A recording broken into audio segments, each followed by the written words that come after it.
तो साल 2018 में एक ऐसी मूवी रिलीज हुई थी जिसने सभी क्रिटिक्स और हेटर्स के मुंह बंद करके रख दिए थे। और दोस्तों ऐसा मैं इसलिए बोल रहा हूं क्योंकि इस मूवी की IMDb rating 7.3 star out of 10 है। जी हाँ दोस्तों, मैं बात कर रहा हूं हेरिडेटरी मूवी की। इस मूवी में ड्रामा और मिस्ट्री के साथ ऐसा इंटेंस माहौल दिखाया जाता है कि आप इस मूवी के फैन हो जाएंगे। और दोस्तों यहाँ पर मेरी आप सभी से रिक्वेस्ट है कि इस एक्सप्लेनेशन को पूरा एंड तक सुनिएगा, क्योंकि मूवी के लास्ट में मैं आपको बहुत सारी चीजें बताने वाला हूँ। और दोस्तों अभी हाल ही में मैंने अपने चैनल पर एक Malaysian horror movie walk with me की कहानी को एक्सप्लेन किया है, जिसका लिंक आपको डिस्क्रिप्शन और कमेंट सेक्शन में मिल जाएगा। तो आइए शुरू करते हैं इस मूवी की एक्सप्लेनेशन को। फिल्म की शुरुआत में हमें एक छोटा सा मैनिक्योर हाउस देखने को मिलता है, जहाँ पर कैमरा जूम होने के बाद हम एक परिवार को देख पाते हैं, जहाँ पर एनी अपने पति स्टीव के साथ रहती है और उनके दो बच्चों का नाम चार्ली और पीटर था, जिसमें से चार्ली 13 और पीटर 16 साल का था। इसके बाद हमें दिखाया जाता है कि एनी की मां एलन की मौत के बाद उसका फ्यूनरल रखा जाता है,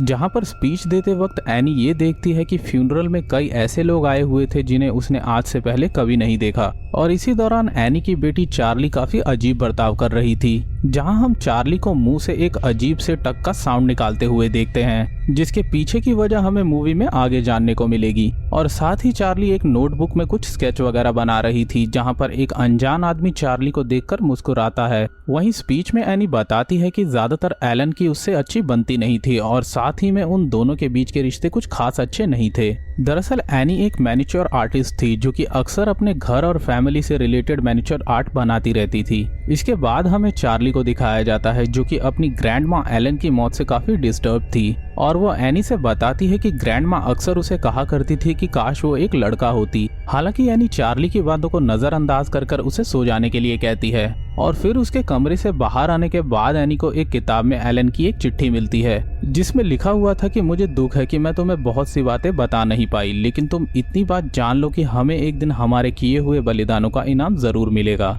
और ये सब पढ़ने के बाद एनी गुस्से में उस चिट्ठी को फेंक देती है और फिर वहाँ की लाइट बंद कर चली जाती है। मगर अचानक से वो लाइट फिर से जल जाती है, जिससे हमें साफ साफ पता चल पाता है कि इनके घर में कोई एंटिटी या इवल पावर मौजूद है। इसके बाद हमें फिर से एनी की एक मैनिक्योर आर्ट दिखाई जाती है, जिसमें उसने दिखाया था कि चार्ली को ब्रेस्ट फीड उसकी मां एलन करवा रही थी, जो कि बहुत ही अजीब था। और ये सीन यहाँ पर कट हो जाता है, जिसके बाद हमें अगले सीन में पीटर और चार्ली का स्कूल दिखाया जाता है, जहाँ पर चार्ली की क्लास की खिड़की से एक कबूतर टकराकर मर जाता है। और चार्ली जब मौका पाती है तो वो सभी की नजरों से बचते हुए उस कबूतर का सर काटकर अपनी जेब में डाल लेती है। वहीं दूसरी तरफ स्टीव को एक कॉल के जरिए पता चलता है कि ग्रेवयार्ड से किसी ने एलन की लाश को गायब कर दिया है, जो बात स्टीव को काफी अजीब लगती है, पर वो एनी को ये सब बताकर परेशान नहीं करना चाहता था, इसीलिए उसने ये बात एनी से नहीं बताई। साथ ही हमें पता चलता है कि एनी आजकल एक काउंसलिंग सेशन में अक्सर जाती है, जिस सेशन के दौरान वो बताती है कि उसकी माँ एलन बहुत ही अजीब थी।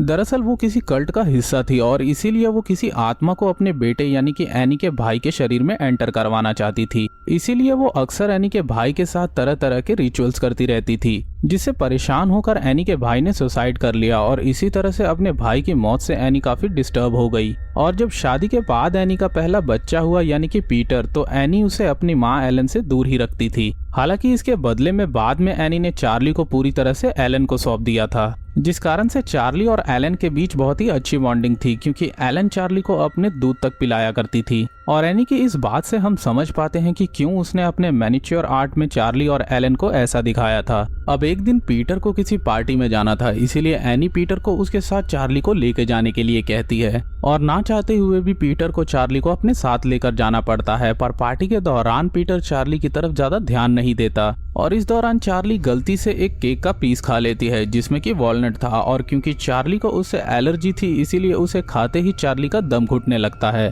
और जब यह बात पीटर को पता चलती है तो वो चार्ली को जल्दी से कार ड्राइव कर वापस ले जाने लगता है, जिस दौरान चार्ली की सांसें फूल रही थी, इसीलिए वो सांस लेने के लिए कार की खिड़की से अपने सर को बाहर निकालती है। लेकिन तभी गाड़ी के सामने अचानक से एक मरा हुआ जानवर आने की वजह से उसे गाड़ी साइड से निकालनी पड़ती है, जिससे अचानक से चार्ली का सर एक टेलीफोन के पोल से टकरा जाने के कारण उसकी बॉडी से उसका सर अलग हो जाता है और उसका बाकी शरीर कार में ही था। अब चार्ली की इस अचानक हुई मौत से पीटर काफी डर चुका था, इसीलिए वो बिना रुके सीधे चलते जा रहा था, जिसके बाद घर पहुंचने पर भी उसने किसी को भी इस बारे में नहीं बताया और पूरी रात चार्ली की बॉडी उसी तरह से कार में पड़ी रह जाती है, जिसे अगली सुबह देखकर एनी बहुत ही ज्यादा दुखी होती है। जिसके बाद ये सीन यहाँ से कट होता है और हमें चार्ली का सर दिखाया जाता है और ट्रस्ट मी दोस्तों, ये सीन बहुत ही ज्यादा क्रीपी था। अब ये सीन चार्ली के फ्यूनरल की तरफ मुड़ जाता है, जहाँ पर सभी लोग काफी दुखी थे, खास करके एनी जो कि चार्ली की मौत से काफी ज्यादा उदास रहने लगी थी।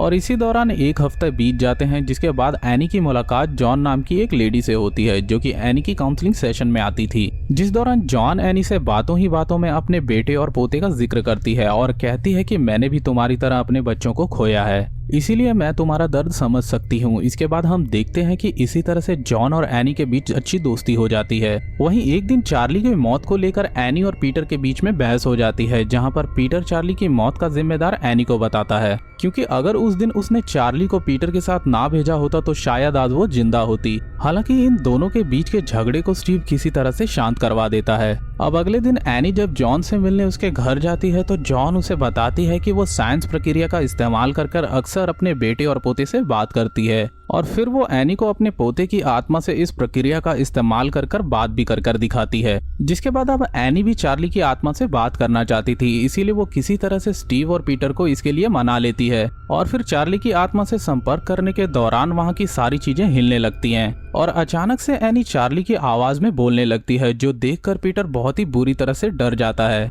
इसीलिए स्टीव एनी को होश में लाने के लिए उसके मुंह पे पानी फेंकता है और इसके बाद सब कुछ पहले जैसा हो जाता है। अब अगले दिन पीटर जब स्कूल में होता है तब उसे कुछ अजीब सा फील होता है और जब वो मिरर में अपने रिफ्लेक्शन को देखता है तो उसमें खुद को वो खुश देखता है, जो एक्सप्रेशन उसके रियल एक्सप्रेशन से बिल्कुल भी नहीं मिल रहे थे, इसीलिए वो इससे काफी डर जाता है। वहीं दूसरी तरफ चार्ली की स्केच बुक में अपने आप पीटर का स्केच बन जाता है, जिसे जब एनी देखती है तो उसे लगता है कि अगर वो इस स्केच बुक को जला दे तो शायद उसके परिवार के साथ जो भी अजीब चीजें हो रही हैं वो शायद होना बंद हो जाएं। इसीलिए वो उस स्केच को जलाने लगती है, लेकिन ऐसा करते ही उस स्केच बुक में आग लगती है और वैसे ही एनी के कपड़ों में भी आग लग जाती है और यहाँ पर अपनी जान बचाने के लिए वो उस स्केच बुक की आग को बुझा देती है, जिससे उसके कपड़ों की भी आग बुझ जाती है। इसीलिए अब उन सब जवाबों के लिए वो तुरंत जॉन से मिलने उसके घर पहुंचती है, जहाँ पर जॉन तो उसे नहीं मिलती, लेकिन वहाँ का माहौल देखकर ऐसा लग रहा था कि जैसे किसी रिचुअल की तैयारी चल रही हो और वहाँ काफी सारी मोमबत्तियों के बीच पीटर की तस्वीर रखी हुई थी, जो सब कुछ देखकर एनी बहुत ही ज्यादा हैरान हो जाती है।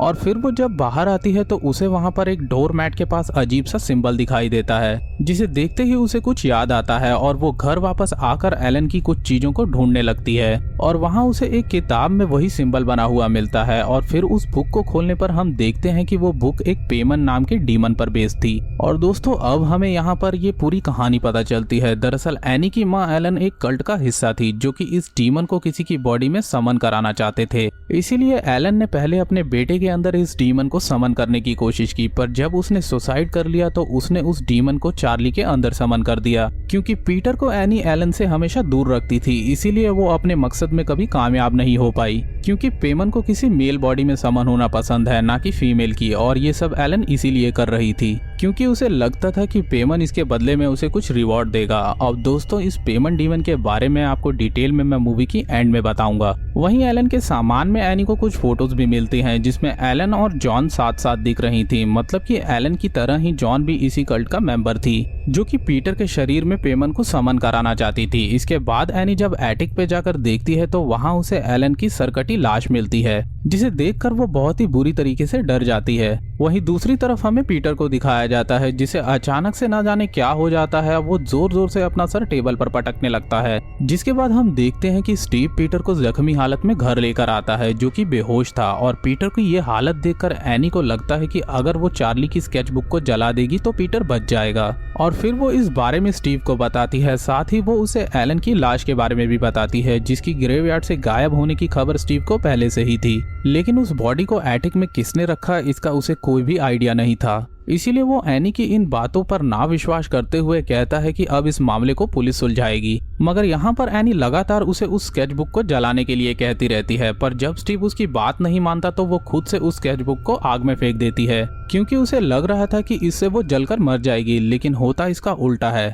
अब स्केचबुक आग में फेंकते ही एनी नहीं बल्कि पीटर आग में जलने लगता है, जो देखकर एनी को कुछ समझ नहीं आता कि आखिर वो क्या करे। और हम एक लाइट को एनी की बॉडी में जाते हुए देखते हैं, जिसके जाते ही वो पोजेस होकर अजीब सी हरकतें करने लगती है। तभी पीटर को भी होश आ जाता है, जो कि जागते ही अपने सामने स्टीव की जली हुई लाश को देखता है, और ये देखते ही पोजेस हालत में एनी पीटर को मारने के लिए उसकी तरफ बढ़ती है। इसीलिए पीटर उससे बचने के लिए डरकर उस एटिक में जाकर छिप जाता है, जहाँ पर उसके ऊपर से खून की बूंदें गिरने लगती हैं। और जब वो ऊपर देखता है तो वहाँ पर एनी एक वायर की मदद से अपने सर को धड़ से अलग कर रही होती है, जिन्हें देखते ही वो बुरी तरह से डर जाता है और अचानक से वहाँ से खिड़की से वो छलांग लगाकर नीचे कूद जाता है, जिस दौरान वही लाइट एनी की बॉडी से निकलकर पीटर की बॉडी में चली जाती है। जिसके बाद पीटर एनी की सरकटी लाश को अपने ट्री हाउस में जाते हुए देखता है, इसीलिए अब वो उसका पीछा करते हुए उसी ट्री हाउस में जाता है, जहां पहुंचते ही उसके सामने वहां पर मौजूद सभी लोग अपना सर झुका देते हैं, जिनमें एलन और एनी की सरकटी लाश भी थी, और साथ ही चार्ली का सर एक मैनुकिन पर रखा हुआ था, जिस दौरान हम समझ पाते हैं कि ये सब उसी कल्ट के लोग हैं जो कि पेमन को पूछते हैं। इसके बाद वहां जॉन उठकर एक क्राउन पीटर को पहनाते हुए कहती है कि हम आखिरकार आपको एक मेल बॉडी में समन करने में कामयाब हुए, जिससे हमें पता चलता है कि फाइनली जॉन अपने मकसद में कामयाब हुई और पेमन ने आखिरकार पीटर की बॉडी को पोजेस कर लिया। और इसी के साथ ये मूवी यहीं पर खत्म हो जाती है। अब अगर हम मूवी की बात करें तो इसमें हमें जो पेमन डीमन देखने को मिला है वो हेल 8 डीमन किंग में से एक है, जो कि लूसीफर का सर्वेंट है, और उसका हमेशा से एक ही मकसद है, पृथ्वी पर आकर किसी तरह से लूसीफर को भी पृथ्वी पर लाने की कोशिश करना, ताकि उनका यहाँ पर राज हो पाए। और अगर पेमन की शक्तियों के बारे में बात करें तो जैसे कि उड़ना, पानी में चलना और खास करके मुर्दों को जिंदा करना, जिसे हमें आखिर में एनी और एलन के जरिए दिखाया गया। साथ ही पेमन को जिस पर समन किया जाता है वो कुछ साइन दिखाता है, जैसे कि वो कुछ आवाजें जो शुरुआत में चार्ली निकाला करती थी, और दोस्तों वही आवाज जो कि एक्सप्लेनेशन को एंड करते हुए मैंने निकाली है, और वही आवाज क्लास में बाद में पीटर भी उसी तरह से निकालता था। साथ ही पेमन को सबका सर कलेक्ट करने का शौक है, जिस रेफरेंस को हमें इस मूवी में कई बार दिखाया गया है, और यही वजह थी कि चार्ली ने उस कबूतर का सर काटकर अपने पास रख लिया था। और पेमन को किसी मेल बॉडी में ही समन होना ज्यादा पसंद है। यही वजह थी कि एलन ने पहले अपने बेटे पर इस डीमन को समन करना चाहा, और इसी वजह से एनी पीटर को उससे मिलने नहीं दिया करती थी, तो उसे चार्ली की बॉडी में पेमन को समन करना पड़ा, और उसके इस अधूरे काम को जॉन ने पूरा किया। अब दोस्तों आप में से बहुत से लोग यहाँ पर ये भी कहेंगे कि स्टीव की बॉडी में पेमन को क्यों नहीं समन किया गया। तो ऐसा इसलिए नहीं किया जा सकता था दोस्तों, क्योंकि पेमन को एक ही ब्लड लाइन में समन किया जा सकता है, और इसी वजह से एलन ने कभी स्टीव पर पेमन को समन नहीं किया, जिस वजह से इस मूवी का नाम हेरिडेटरी है। लेकिन पेमन सिर्फ एलन की ही ब्लड लाइन में क्यों समन किया जा सकता था, जिसका जवाब हमें मूवी में कहीं भी नहीं दिया गया है। तो दोस्तों आशा करता हूँ आप लोगों को एक्सप्लेनेशन पसंद आया हो। अगर आप लोगों को एक्सप्लेनेशन पसंद आया है तो वीडियो को खूब से लाइक करें, शेयर करें, कमेंट करें और चैनल को सब्सक्राइब भी जरूर करें। तब तक के लिए मैं मिलता हूँ आपसे नेक्स्ट वीडियो में।